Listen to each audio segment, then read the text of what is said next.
ವೀಕ್ಷಕರೇ ನಮಸ್ಕಾರ. ಎಲ್ಲ ಗೃಹಲಕ್ಷ್ಮಿ ಫಲಾನುಭವಿಗಳಿಗೆ ಈಗ ರಾಜ್ಯ ಸರ್ಕಾರದಿಂದ ಒಂದು ಶಾಕಿಂಗ್ ಆದೇಶ ಹೊರಬಿದ್ದಿದೆ. ಹೌದು ವೀಕ್ಷಕರೇ, ನೀವೇನಾದರೂ ಗೃಹಲಕ್ಷ್ಮಿ ಯೋಜನೆ 2,000 ರೂಪಾಯಿ ಹಣ ಪಡಿತಾ ಇದ್ದರೆ ತಕ್ಷಣ ನೀವು ಈ ಒಂದು ಕೆಲಸನ ಮಾಡದೇ ಇದ್ದರೆ ಇನ್ನು ಮುಂದೆ ನಿಮ್ಮ ಅಕೌಂಟ್ಗೆ ಬರೋ ಹಣ ಕಂಪ್ಲೀಟ್ ಆಗಿ ಕಟ್ ಆಗಲಿದೆ ಅಂತ ಹೇಳ್ತಾ ಇದ್ದಾರೆ. ಸೊ ಇದು ನಾವು ಹೇಳ್ತಾ ಇರೋದಲ್ಲ, ಸೊ ರಾಜ್ಯ ಸರ್ಕಾರದಿಂದ ಬಂದಿರುವಂಥ ಒಂದು ಶಾಕಿಂಗ್ ಆದೇಶ ಅಂತಲೂ ಹೇಳ್ಬೋದು. ಬನ್ನಿ ಹಾಗಿದ್ರೆ ಈ ಒಂದು ವಿಡಿಯೋದಲ್ಲಿ ಕಂಪ್ಲೀಟ್ ಮಾಹಿತಿಯನ್ನು ತಿಳಿಸ್ಕೊಡ್ತೀನಿ. ಅಷ್ಟೇ ಇಲ್ಲದೆ ಈಗ ಗೃಹಲಕ್ಷ್ಮಿ ಫಲಾನುಭವಿಗಳಿಗೆ 30ನೇ ಕಂತಿನ 2,000 ರೂಪಾಯಿ ಹಣ ಕೂಡ ಬರ್ತಾ ಇದೆ. ಅಷ್ಟೇ ಅಲ್ಲದೆ ಕೆಲವು ಜಿಲ್ಲೆಗಳಿಗೆ ಈಗಾಗಲೇ ಹಣ ಕೂಡ ಬಂದಿದೆ ಅಂತಲೂ ಹೇಳ್ತಾ ಇದ್ದಾರೆ. ಬನ್ನಿ ಇನ್ನು ಯಾವೆಲ್ಲ ಜಿಲ್ಲೆಗಳಿಗೆ ಹಣ ಬರುತ್ತೆ ಮತ್ತು ಯಾವ ಜಿಲ್ಲೆಗೆ ಈಗಾಗಲೇ ಹಣ ಬಂದಿದೆ ಮತ್ತು ಗೃಹಲಕ್ಷ್ಮಿ ಹಣ ಬರಬೇಕಂದ್ರೆ ಈ ಒಂದು ಕೆಲಸನ ಮಾಡದೇ ಇದ್ದರೆ ಒಳ್ಳೆಯದು, ಆ ಒಂದು ಕಂಪ್ಲೀಟ್ ಮಾಹಿತಿಯನ್ನು ನಾನು ಈ ಒಂದು ವಿಡಿಯೋ ತಿಳಿಸ್ಕೊಡ್ತೀನಿ. ದಯವಿಟ್ಟು ಯಾರೆಲ್ಲ ಹೊಸದಾಗಿ ನಮ್ಮ ವಿಡಿಯೋ ನೋಡ್ತಾ ಇದ್ದಾರೆ ದಯವಿಟ್ಟು ಈ ವಿಡಿಯೋ ಒಂದು ಲೈಕ್ ಮಾಡಿ, ಅಷ್ಟೇ ಅಲ್ಲದೆ ನಮ್ಮ ಚಾನಲ್ನ ಸಬ್ಸ್ಕ್ರೈಬ್ ಮಾಡ್ಕೊಳ್ಳಿ. ಸೊ ಇದರ ಜೊತೆಗೆ ವೀಕ್ಷಕರೇ, ಸೊ ಸರ್ಕಾರದಲ್ಲಿ ಪಂಚ ಯೋಜನೆಗಳಲ್ಲಿ ಒಂದಾಗಿರುವಂತಹ ಗೃಹ ಜ್ಯೋತಿನೂ ಕೂಡ, ಸೊ ಇದರ ಬಗ್ಗೆನೂ ಒಂದು ಅಪ್ಡೇಟ್ ಸಹ ಸಿಗ್ತಾ ಇದೆ. ಸೊ ಇಂಥವ್ರಿಗೂ ಕೂಡ ಗೃಹ ಜ್ಯೋತಿ ಇನ್ಮೇಲೆ ಸಿಗಲ್ಲ. ಸೊ ನೇರವಾಗಿ ಇವರ ಮನೆಯ ಗೃಹ ಜ್ಯೋತಿಯನ್ನು ಕಟ್ ಮಾಡಬೇಕು ಅಂತ ಸರ್ಕಾರ ಒಂದು ಹೊಸ ಆದೇಶ ಸಹ ಹೊರಡಿಸಿದೆ ಅಂತಲೂ ಹೇಳ್ಬೋದು. ಹಾಗಿದ್ರೆ ಯಾರ್ಯಾರಿಗೆಲ್ಲ ಗೃಹ ಜ್ಯೋತಿ ಸಿಗುತ್ತೆ ಮತ್ತು ಯಾರಿಗೆಲ್ಲ ಗೃಹ ಜ್ಯೋತಿ ಸಿಗೋಲ್ಲ ಅದರ ಬಗ್ಗೆನೂ ಕೂಡ ಈ ಒಂದು ವಿಡಿಯೋದಲ್ಲಿ ನೋಡ್ತಾ ಹೋಗೋಣ. ಸೊ ಇನ್ನೊಂದು ಕಡೆ ಯಾರೆಲ್ಲ ಗ್ಯಾಸ್ ಗ್ರಾಹಕರಿದ್ದೀರೋ ಸೊ ಅವರಿಗೆ ಸರ್ಕಾರದಿಂದ ಒಂದು ಗುಡ್ ನ್ಯೂಸ್ ಸಹ ಬಂದಿದೆ ಅಂತಲೂ ಹೇಳ್ಬೋದು. ಯಾಕಪ್ಪ ಅಂದರೆ ಒಂದು ಮೇಜರ್ ಅಪ್ಡೇಟ್ ಸಹ ಸಿಕ್ಕಿದೆ ಅಂತಲೂ ಹೇಳ್ಬೋದು. ಸೊ ಇನ್ನೊಂದು ಕಡೆ ಯಾರೆಲ್ಲ ಆಭರಣ ಪ್ರಿಯರಿದ್ದೀರೋ ಅವರಿಗಂತೂ ಭರ್ಜರಿ ಸಿಹಿ ಸುದ್ದಿ ಅಂತಲೂ ಹೇಳ್ಬೋದು. ಯಾಕಪ್ಪ ಅಂದರೆ ಸತತವಾಗಿ ಈಗ 3ನೇ ದಿನ ಬಂಗಾರ ಮತ್ತು ಬೆಳ್ಳಿ ಬೆಲೆ ತುಂಬ ಪಾತಾಳಕ್ಕೆ ಕುಸಿತಾ ಇದೆ ಅಂತಲೂ ಹೇಳ್ಬೋದು. ಇಂಥ ಸಮಯದಲ್ಲಿ ಯಾರೆಲ್ಲ ಗೋಲ್ಡ್ ಮೇಲೆ ಇನ್ವೆಸ್ಟ್ಮೆಂಟ್ ಮಾಡಬೇಕು ಅಂತ ಅಂದ್ಕೊಂಡಿದ್ದೀರೋ ಮತ್ತು ಗೋಲ್ಡ್ನ ತಗೋಬೇಕು ಅಂತ ಅಂದ್ಕೊಂಡಿದ್ದೀರೋ ಇವ್ರಿಗೆ ಒಳ್ಳೆ ಸಮಯ ಅಂತಲೂ ಹೇಳ್ಬೋದು. ಸೊ ಹಾಗಿದ್ರೆ ಯಾರೆಲ್ಲ ಆಭರಣ ಪ್ರಿಯರು ದಯವಿಟ್ಟು ಈ ವಿಡಿಯೋ ಒಂದು ಲೈಕ್ ಮಾಡಿ. ಸೊ ನಿಮ್ಮ ಪ್ರಕಾರ ಇವತ್ತಿನ ಒಂದು ಗೋಲ್ಡ್ ಪ್ರೈಸ್ ಎಷ್ಟಿರ್ಬೋದು ನಿಮ್ಮ ಅನಿಸಿಕೆನ ಕಾಮೆಂಟ್ ಮುಖಾಂತರ ತಿಳಿಸಿ. ಹಾಗಿದ್ರೆ ಇವತ್ತಿನ ಒಂದು ಗೋಲ್ಡ್ ಪ್ರೈಸ್ ಎಷ್ಟಿದೆ ಅಂತ ಈ ಒಂದು ವಿಡಿಯೋದಲ್ಲಿ ನೋಡ್ತಾ ಹೋಗೋಣ. ಸೊ ಇದರ ಜೊತೆಗೆ ಅತಿ ಹೆಚ್ಚು CM ವಿಚಾರಗಳ ಬಗ್ಗೆ ಮಾತಾಡ್ತಾ ಇರುವಂತಹ ಚೆನ್ನೈ ಅಂದರೆ ತಮಿಳುನಾಡಿನಲ್ಲಿ ಈಗ ಭರ್ಜರಿ ಜಯ ಸಿಕ್ಕಿರುವಂತಹ ವಿಜಯ್ ಅವರಿಗೆ, ಸೊ ಈಗ ದಳಪತಿ ವಿಜಯ್ ಅವರು ಬರೋಬ್ಬರಿ ರೈತರ ಸಾಲವನ್ನು ಮನ್ನಾ ಮಾಡ್ತಾ ಇದ್ದಾರೆ. ಅದು ಕೂಡ 14 ಲಕ್ಷ ರೈತರ ಸಾಲ ಮನ್ನಾ ಮಾಡಿದ್ದಾರೆ ಅಂತಲೂ ಹೇಳ್ತಾ ಇದ್ದಾರೆ. ಬನ್ನಿ ಯಾವ ವರ್ಗಗಳಿಗೆ ಇಲ್ಲಿ ವಿಜಯ್ ದಳಪತಿ ಅವರು ಸಾಲನ ಮನ್ನಾ ಮಾಡಿದ್ದಾರೆ ಅದರ ಬಗ್ಗೆನೂ ಕೂಡ ಈ ಒಂದು ವಿಡಿಯೋ ನೋಡ್ತಾ ಹೋಗೋಣ. ಸೊ ಅದಕ್ಕಿಂತ ಮುಂಚೆ ವೀಕ್ಷಕರೇ, ನೀವೇನಾದರೂ ಗೃಹಲಕ್ಷ್ಮಿ ಮತ್ತು ಗೃಹಜ್ಯೋತಿ ಯೋಜನೆ ಲಾಭ ಪಡಿತಾ ಇದ್ದರೆ, ಸೊ ರೇಷನ್ ಕಾರ್ಡ್ ಹೊಂದಿದ್ರೆ ದಯವಿಟ್ಟು ಈ ವಿಡಿಯೋಗೊಂದು ಲೈಕ್ ಕೊಟ್ಟು ಸೊ ನಮ್ಮ ಚಾನಲ್ಗೆ ಸಪೋರ್ಟ್ ಮಾಡಿ. ಹಾಗೆ ನಾವು ಕೇಳ್ತಾ ಇರೋ ಪ್ರಶ್ನೆ ಈಗಲೇ ತಪ್ಪದೆ ನೀವು ಕಾಮೆಂಟ್ ಮಾಡಿ ತಿಳಿಸಬೇಕಾಗುತ್ತೆ. ಸೊ ನಿಮಗೇನಾದರೂ ಗೃಹಲಕ್ಷ್ಮಿ ಯೋಜನೆ ಈ ತಿಂಗಳ 2,000 ರೂಪಾಯಿ ಹಣ ಅಂದರೆ 30ನೇ ಕಂತಿನ 2,000 ರೂಪಾಯಿ ಹಣ ಅಕೌಂಟ್ಗೆ ಬಂದಿದೆಯಾ ಇಲ್ವಾ ಅನ್ನೋದು ನಮಗೆ ಸ್ವಲ್ಪ ಗೊತ್ತಾಗಬೇಕಾಗಿದೆ. ಆ ಒಂದು ಕಾರಣಕ್ಕೆ ಸೊ ಯಾವೆಲ್ಲ ಜಿಲ್ಲೆಗಳಿಗೆ ಬಂದಿದೆ ಸೊ ಅವರ ಜಿಲ್ಲೆಯನ್ನು ಕಾಮೆಂಟ್ ಮಾಡಿ ಎಸ್ ಅಂತ ಹಾಕಿ, ಯಾರಿಗೆಲ್ಲ ಬಂದಿಲ್ಲ ಅವರು ಕೂಡ ನೋ ಅಂತ ಕಾಮೆಂಟ್ ಮಾಡಿ. ಸೊ ನಿಮ್ಮ ಜಿಲ್ಲೆ ಹೆಸರನ್ನ ಹಾಕೋದನ್ನ ಮರಿಬೇಡಿ. ಇದರ ಜೊತೆಗೆ ನಿಮ್ಮ ಜಿಲ್ಲೆ ಹೆಸರನ್ನು ಕೂಡ ಕಾಮೆಂಟ್ ಮಾಡಿ. ಬನ್ನಿ ಈಗ ಕಂಪ್ಲೀಟ್ ಆಗಿ ವಿಷಯದ ಬಗ್ಗೆ ಹೋಗೋಣ. ಹಾಗಿದ್ರೆ ಮೊದಲ ದೊಡ್ಡ ಸುದ್ದಿ ನೋಡೋದಾದ್ರೆ, ಗೃಹಲಕ್ಷ್ಮಿ ಯೋಜನೆಯ ಫಲಾನುಭವಿಗಳಿಗೆ ಈಗ 30ನೇ ಕಂತಿನ 2,000 ರೂಪಾಯಿ ಹಣ ಕೂಡ ಜಮೆ ಆಗ್ತಾ ಇದೆ. ಈಗ ಗೃಹಲಕ್ಷ್ಮಿ ಫಲಾನುಭವಿಗಳ ಖಾತೆಗೆ ಆಲ್ರೆಡಿ ಹಣ ಕೂಡ ಬಂದಿದೆ ಅಂತಲೂ ಹೇಳ್ತಾ ಇದ್ದಾರೆ. ಯಾಕಪ್ಪ ಅಂದರೆ ಈಗ ಕೆಲವು ಜಿಲ್ಲೆಗಳಿಗೆ ಹಣ ಕೂಡ ಹೋಗಿದೆ, ಇನ್ನು ಕೆಲವು ಜಿಲ್ಲೆಗಳಲ್ಲಿ ಪೆಂಡಿಂಗ್ ಇದೆ ಅಂತಲೂ ಹೇಳ್ತಾ ಇದ್ದಾರೆ. ಸೊ ಈ ಒಂದು ವಾರದ ಒಳಗಡೆ ಈ ಒಂದು 30ನೇ ಕಂತಿನ ಹಣ ಗೃಹಲಕ್ಷ್ಮಿ ಫಲಾನುಭವಿಗಳ ಖಾತೆಗೆ ಸೇರಲಿದೆ ಅಂತಲೂ ಹೇಳ್ತಾ ಇದ್ದಾರೆ. ಅಷ್ಟೇ ಅಲ್ಲದೆ ಈಗ ತುಂಬ ಜನಕ್ಕೆ ಡೌಟ್ ಕೂಡ ಇದೆ, ಬಾಕಿ ಉಳಿದಿರೋ ಕಂತಿನ ಹಣ ಕೂಡ ಬಂದಿಲ್ಲ, ಆಲ್ರೆಡಿ ಇವರು 30ನೇ ಕಂತಿನ ಹಣ ಅಂತ ಹೇಳ್ತಾ ಇದ್ದೀರಾ ಅಂತ ಹೇಳ್ಬೋದು. ಅದು ಈಗಾಗಲೇ 2 ಕಂತಿನ ಹಣ ಅಂದರೆ ಬಾಕಿ ಉಳಿದಿರುವಂತಹ 2 ಕಂತಿನ ಹಣ ಈ ಒಂದು ತಿಂಗಳ ಎಂಡರಲ್ಲಿ ಕೊನೆ ಅಂದರೆ ಫಲಾನುಭವಿಗಳ ಖಾತೆಗೆ ಬರುತ್ತೆ ಅಂತಲೂ ಹೇಳ್ತಾ ಇದ್ದಾರೆ. ಸೊ ನಾವು ವೇಟ್ ಮಾಡಿ ನೋಡಬೇಕಾಗುತ್ತೆ. ಹಾಗಿದ್ರೆ ಯಾರಿಗೆಲ್ಲ ಇನ್ನೂ ಬಾಕಿ ಕಂತಿನ ಹಣ ಬಂದಿಲ್ಲ, ಯಾವ ಜಿಲ್ಲೆಗೆ ಬಂದಿಲ್ಲ ದಯವಿಟ್ಟು ಸೊ ನಿಮ್ಮ ಊರಿನ ಹೆಸರನ್ನ ಕಾಮೆಂಟ್ ಮುಖಾಂತರ ತಿಳಿಸ್ಬೋದು. ಅಷ್ಟೇ ಅಲ್ಲದೆ 30ನೇ ಕಂತಿನ ಹಣ ಯಾರಿಗೆಲ್ಲ ಬಂದಿದೆ ಸೊ ಅವರು ಕೂಡ ಕಾಮೆಂಟ್ ಮುಖಾಂತರ ತಿಳಿಸ್ಬೋದು. ಇನ್ನೊಂದು ಜೊತೆ ಗೃಹಲಕ್ಷ್ಮಿ ಫಲಾನುಭವಿಗಳಿಗೆ ಒಂದು ರಾಜ್ಯ ಸರ್ಕಾರದಿಂದ ಒಂದು ಶಾಕಿಂಗ್ ಅಪ್ಡೇಟ್ ಸಹ ಬಂದಿದೆ. ಅದು ಏನಪ್ಪ ಅಂದರೆ ಸರ್ಕಾರ ಈಗ ಗೃಹಲಕ್ಷ್ಮಿ ಯೋಜನೆಗೆ ಮಹತ್ವ ಬದಲಾವಣೆ ಕೂಡ ತಂದಿದೆ ಅಂತಲೂ ಹೇಳ್ಬೋದು.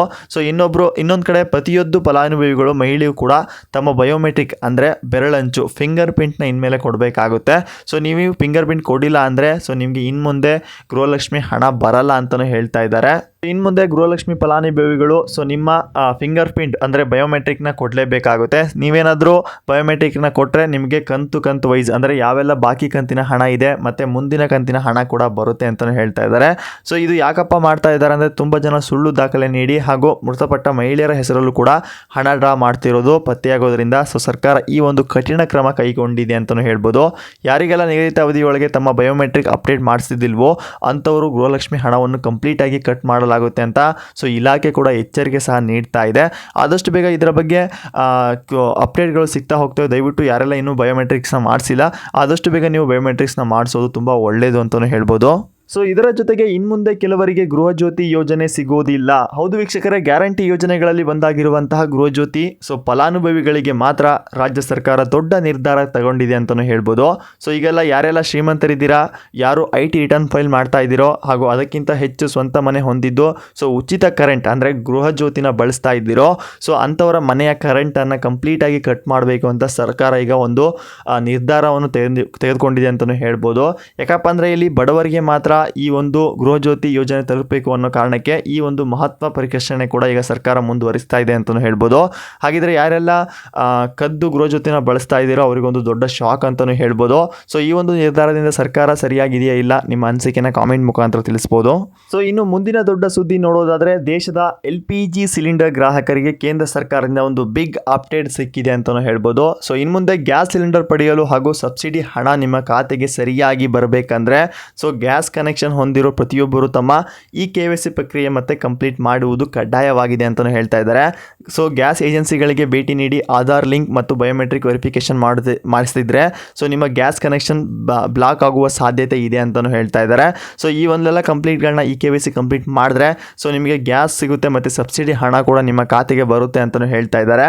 ಸೊ ಯಾರೆಲ್ಲ ಈ ಒಂದು ಅಪ್ಡೇಟ್ಗಳನ್ನ ಮಾಡಿಸಿಲ್ಲ ಅಂದರೆ ಸೊ ಅವರಿಗೆ ಗ್ಯಾಸ್ ಆಗಿರ್ಬೋದು, ಸಬ್ಸಿಡಿನೂ ಸಹ ಸಿಗಲ್ಲ, ಕಂಪ್ಲೀಟಾಗಿ ಬ್ಲಾಕ್ ಆಗುತ್ತೆ ಅಂತಲೂ ಹೇಳ್ತಾ ಇದ್ದಾರೆ. ಆದಷ್ಟು ಬೇಗ ಇದು ಕೇಂದ್ರ ಸರ್ಕಾರದಿಂದ ಬಂದಿರುವಂಥ ಅಪ್ಡೇಟ್ ಅಂತಲೂ ಹೇಳ್ಬೋದು. ಸೊ ಯಾರೆಲ್ಲ ಇನ್ನೂ ಕೂಡ KYC ಕಂಪ್ಲೀಟಾಗಿ ಮಾಡಿಲ್ಲ ಆದಷ್ಟು ಬೇಗ ಮಾಡಿಸ್ಕೊಳ್ಳೋದು ತುಂಬ ಒಳ್ಳೆಯದು.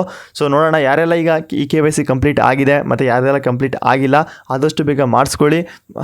ಸೊ ಇನ್ನು ಮುಂದಿನ ದೊಡ್ಡ ಸುದ್ದಿ ನೋಡೋದಾದರೆ, ಚಿನ್ನ ಹಾಗೂ ಬೆಳ್ಳಿ ಕೊಳ್ಳೋರಿಗಂತೂ ಸಖತ್ ಗುಡ್ ನ್ಯೂಸ್ ಸಿಕ್ಕಿದೆ ಅಂತಲೂ ಹೇಳ್ಬೋದು. ಯಾಕಪ್ಪ ಅಂದರೆ ಸತತವಾಗಿ ಈಗ 3ನೇ ದಿನ ಬೆಳ್ಳಿ ಮತ್ತು ಚಿನ್ನದ ಬೆಲೆ ತುಂಬ ಗಗನಕ್ಕೆ ಇಳಿತಾ ಇದೆ ಅಂತಲೂ ಹೇಳ್ಬೋದು.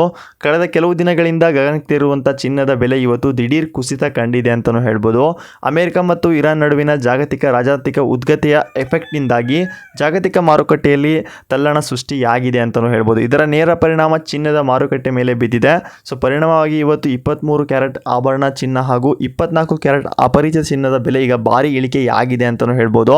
ಸೊ ಇದರ ಜೊತೆಗೆ ಬೆಳ್ಳಿ ಬೆಲೆಯಲ್ಲೂ ಕೂಡ ಸಖತ್ ಕುಸಿತ ಕಂಡಿದೆ. ಸೊ ಚಿನ್ನ ಕೊಳ್ಳೋಕೆ ಪ್ಲಾನ್ ಮಾಡ್ತಾ ಇರೋದು ಸೊ ಇಂದು ಪಕ್ಕಾ ರೇಟ್ ಟೈಮ್. ಸೊ ಮದುವೆ ಸಮಾರಂಭಗಳಿಗೆ ಯಾರೆಲ್ಲ ಬೆಳ್ಳಿ ಮತ್ತು ಬಂಗಾರನ ಖರೀದಿ ಮಾಡಬೇಕು ಅಂತ ಅಂದ್ಕೊಂಡಿದ್ದೀರೋ ಇಂಥ ಸಮಯದಲ್ಲಿ ಮಾಡೋದು ತುಂಬ ಒಳ್ಳೆಯದು. ಅಷ್ಟೇ ಅಲ್ಲದೆ ಸೊ ಗೋಲ್ಡ್ ಮೇಲೆ ಇನ್ವೆಸ್ಟ್ಮೆಂಟ್ ಮಾಡೋರು ತುಂಬಾ ಒಳ್ಳೆಯದು. ಯಾಕಪ್ಪ ಅಂದರೆ ಕಡಿಮೆ ಪ್ರೈಸಲ್ಲಿ ನಿಮಗೆ ಸ್ವಲ್ಪ ಗೋಲ್ಡ್ಗಳು ಸಿಗ್ತಾ ಇದ್ದಾವೆ ಅಂತಲೂ ಹೇಳ್ಬೋದು. ಹೇಳೋಕ್ಕಾಗಲ್ಲ, ಯುದ್ಧ ಮತ್ತೆ ನಿಂತರೆ ಸೊ ಮತ್ತೆ ಚಿನ್ನ ಮತ್ತು ಬೆಳ್ಳಿಯ ಬೆಲೆ ತುಂಬಾ ಜಾಸ್ತಿ ಆಗುವಂಥ ಚಾನ್ಸಸ್ ಇದೆ. ಸೊ ಈಗ 3ನೇ ದಿನ ಸತತವಾಗಿ ಬೆಳ್ಳಿ ಮತ್ತು ಚಿನ್ನದ ಬೆಲೆ ತುಂಬ ಕಡಿಮೆ ಆಗ್ತಾ ಇದೆ. ಸೊ ಹಾಗಿದ್ರೆ ನಿಮ್ಮ ಒಂದು ಜಿಲ್ಲೆಯ ಕಡೆ ಎಷ್ಟು ಈಗ 24 ಕ್ಯಾರೆಟ್ ಮತ್ತು 22 ಕ್ಯಾರೆಟ್ ಗೋಲ್ಡ್ನ ಬೆಲೆ ಎಷ್ಟಿದೆ, ಸೊ ನಿಮ್ಮ ಊರಿನ ಹೆಸರ ಪಕ್ಕ ಸೊ ಆ ಒಂದು ಪ್ರೈಸ್ನು ಕಾಮೆಂಟ್ ಮುಖಾಂತರ ತಿಳಿಸ್ಬೋದು. ಇನ್ನು ಕೊನೆಯ ಸುದ್ದಿ ನೋಡೋದಾದರೆ, ನೇರ ರಾಜ್ಯವಾದ ತಮಿಳುನಾಡಿನಲ್ಲಿ ದೊಡ್ಡ ರಾಜಕೀಯ ಸಂಚಲನ ಸೃಷ್ಟಿಯಾಗಿದೆ ವೀಕ್ಷಕರೇ. ಯಾಕಪ್ಪ ಅಂದರೆ ಪ್ರತ್ಯೇಕ ಸಿನಿಮಾ ನಟ ಹಾಗೂ ತಮಿಳು ವೆಟ್ರಿಂ ಕಳಂ ಪಕ್ಷದ ಅಧ್ಯಕ್ಷರಾದ ದಳಪತಿ ವಿಜಯ್ ಅವರು ಸೊ ರೈತರಿಗಾಗಿ ಒಂದು ಬಂಪರ್ ಗಿಫ್ಟ್ ಘೋಷಣೆ ಮಾಡಿದ್ದಾರೆ. ತಮ್ಮ ರಾಜ್ಯದ ಬರೋಬ್ಬರಿ 14 ಲಕ್ಷ ಬಡ ರೈತರ ಕೃಷಿ ಸಾಲವನ್ನು ಸಂಪೂರ್ಣವಾಗಿ ಮನ್ನಾ ಮಾಡುವುದಾಗಿ ಅಧಿಕೃತ ಪ್ರಕಟಿಸಿದ್ದಾರೆ ಅಂತಲೂ ಹೇಳ್ಬೋದು. ಸೊ ಈ ಒಂದು ಘೋಷಣೆಯಿಂದ ಇಡೀ ದೇಶದ ಗಮನ ಸೆಳೆದಿದೆ. ಸೊ ರೈತರ ವಲಯದಿಂದ ದಳಪತಿ ವಿಜಯ್ ಅವರಿಗೆ ಭಾರಿ ವಿಷಯಗಳು ಕೇಳಿ ಬರ್ತಾ ಇದೆ ಅಂತಲೂ ಹೇಳ್ಬೋದು. ಸೊ ಇದರ ಪ್ರಕಾರ ನಿಮ್ಮ ಅನಿಸಿಕೆ ಹೇಗಿದೆ? ಸೊ ನಿಮ್ಮ ಅನಿಸಿಕೆನ ಕಾಮೆಂಟ್ ಮುಖಾಂತರ ತಿಳಿಸ್ಬೋದು. ಸೊ ನೋಡಿದ್ರಲ್ಲ ವೀಕ್ಷಕರೇ, ಇವತ್ತಿನ ಕಂಪ್ಲೀಟ್ ಪ್ರಮುಖ ಸುದ್ದಿಗಳು. ಈ ಮಾಹಿತಿ ನಿಮಗೆ ಇಷ್ಟವಾಗಿದ್ದರೆ ದಯವಿಟ್ಟು ವಿಡಿಯೋಗೊಂದು ಲೈಕ್ ಮಾಡಿ. ಸೊ ನಿಮ್ಮ ಫ್ರೆಂಡ್ಸ್ಗೂ ಹಾಗೂ ನಿಮ್ಮ ವಾಟ್ಸಪ್ ಗ್ರೂಪ್ಗಳಲ್ಲಿ ಶೇರ್ ಮಾಡಿ. ದಿನನಿತ್ಯ ಇಂಥದ ನಿಖರ ಸುದ್ದಿಗಳಿಗಾಗಿ ನಮ್ಮ ಯೋಜನಾ ಲೆಕ್ಕ ಚಾನಲ್ನ ಸಬ್ಸ್ಕ್ರೈಬ್ ಮಾಡ್ಕೊಳ್ಳಿ ಅಂತ ಹೇಳ್ತಾ ಮತ್ತೆ ಸಿಗೋಣ ಮತ್ತೊಂದು ಹೊಸ ವಿಡಿಯೋದಲ್ಲಿ. ಧನ್ಯವಾದಗಳು.